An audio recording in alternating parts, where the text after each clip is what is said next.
we have not scratched the surface of what AI can do, right? Like new tech, like every few months, new technologies coming out that creates new ways to use it. So it really hit this like mainstream last year with ChatGPT of like, oh, we can, but you didn't really know how to use ChatGPT. But now plugins are being introduced, other tools are being introduced.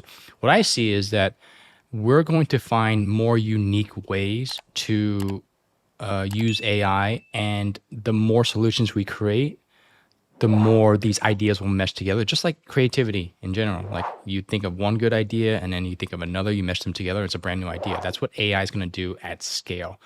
Now I want to go back to your spammy messages and give you an example. Before, you would look at spammy messages of like, oh, this is just a lot of junk. It makes you not want to look at your inbox. But in your inbox, there could be some valuable messages from people who may want to hire you or may be good hires.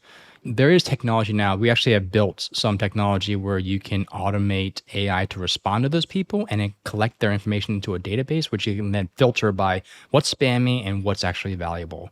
You could send them lead magnets. So like imagine you get all whatever 20, 50 messages a day. You don't ever respond. It responds as you, and it's just like, hey, how can I help you? And if they want to sell you something, they already have an AI prompt. It's not the same response, but it's a different response every time that politely says, hey, thank you. I already have a video editor if they're trying to sell you video editing skill or services. But if it's someone who's like, I love your content. I've been in sales for 10 years. I just left my full-time job. I just want to work for you for free. And this is my selling process. Could be a valuable member of your team. The AI could be like, oh, this is someone who wants to hire. You are looking for someone who are sales. Let's ping you and say, reach out to this guy right now. Or respond, hey, set up a calendar link with me and we can do an interview. I mean, the opportunities for this is just limited by your imagination. So this is where it's really exciting. Wow. Yeah. Yeah, I think I forget this. There was a case study of this bot, I think, that actually would go and fight your legal cases. So anytime you had like a speeding ticket, it would then go and interact with the chat bot of the department, and then the AI would act as you and kind of settle and negotiate the best way to get the reduction in fine. And it's like, this is fundamentally changing. And you know what I found the most fascinating? I work with various, clients, and I'm in this space, and I don't know for the listeners here if you're very much in this space and you feel like AI is all around you. I know for me, I'm targeted with ads. The people I follow speak about it. The people around me use it. And then I went to other places in different industries, and they're like, oh yeah, we heard about it. We haven't even touched it. And I think for a lot of people, they think like, oh my God, I think if you're in this echo chamber, you feel like, oh my God, there's so many people doing AI everywhere. But quite frankly, we're such at an early adopter stage. I think most people don't even realize how new this is and how big the opportunity is. How has it been when you reach out to clients and you introduce these kinds of tools? Are they like ready to jump in? Do they need to be educated about it? I'm not even at that stage yet. We are developing client facing. So I have two companies. I have the agency and I have an AI SaaS, right? I'll focus on the agency first because we have a lot more client interaction in that one.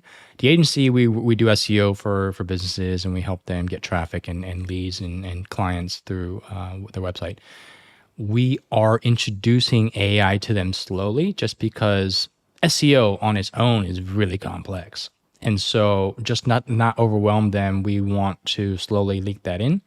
But we already use AI across as much of my operations. So I think as a business owner, you want to focus on your core operations first, because that will give you the trial and error to figure out, okay, how do I learn about AI, number one? How do I make it valuable for myself? Once you find that it's valuable for yourself, then you can translate, oh, this could be valuable for my clients. And then you introduce it to your clients, and then you can upsell the service or whatever.